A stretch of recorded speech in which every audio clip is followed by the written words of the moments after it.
வறுமைக்காகவும் ஏழ்மைக்காகவும் ஓடி போன தாத்தாவின் பேரன் மத்திய அமைச்சர் அவனுடைய பிள்ளை லண்டனிலே படித்துக் கொண்டிருக்கிறது. இதற்கு காரணம் யார்? பெரியார், அண்ணா, அம்பேத்கர், கலைஞர், முத்துவேல், கருணாநிதி, ஸ்டாலின் என்ற மகத்தான மனிதன். அதான் சமூக நீதி. அந்த சமூக நீதிக்கு நானே அடையாளம். நான் இங்க பேசல, நாடாளுமன்றத்திலே ரெஜிஸ்டர் முரசொலி பேசுறேனா இல்லையா? நாடாளுமன்றத்தில் நான் சொன்னேன். பிஜேபி காரன் உத்து பார்க்கறான். ஓ, இதுதான் சமூக நீதியான். எங்களை கண்டா அவனுக்கு பயம் தானே. எங்களுக்கு பிரதமர் மோடி யாருக்கு பயப்படுறாரோ இல்லையோ, நான் முரசொலின்னு சொல்ல மாட்டேன், ராஜாக்குன்னு சொல்ல மாட்டேன். இந்த கருப்பு சிவப்பு வேட்டியை கண்டா பீதி கிளம்பு.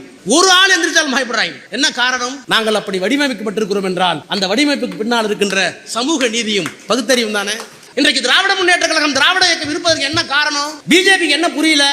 ஈரோடு பிரகாசத்தை பார்த்து ஒருத்தர் கேட்கிறார், ஈரோடு நாடாளுமன்ற உறுப்பினரை பார்த்து, நீங்க எல்லாம் கடவுள் இல்ல கட்சி இருக்க, நீ பொட்டு வச்சிருக்கேன். அவர் பிறகு கட்சி வச்சு பொட்டு வச்சிருக்காங்க, ஆனா நாங்க திமுக தாங்க. அவருக்கு ஒன்றும் புரியல. மதத்தை எதிர்ப்பதற்கு, சாதியை எதிர்ப்பதற்கு நாங்கள் பெரியாரை தான் மனதிலே வைத்திருப்போம். தனி மனித நம்பிக்கை அப்பப்போது வந்தால் நெற்றியிலே வைத்துக் கொள்வோம். ஆனால் நாங்கள் ஒரு நாளும் பெரியாரை விட்டுக் கொடுக்க மாட்டோம் என்று சொல்லுகின்ற மன வலிமையை, துணிச்சலை ஒரு பக்குவப்படுத்தி வைத்திருக்கிற இயக்கம் இந்த இயக்கம்.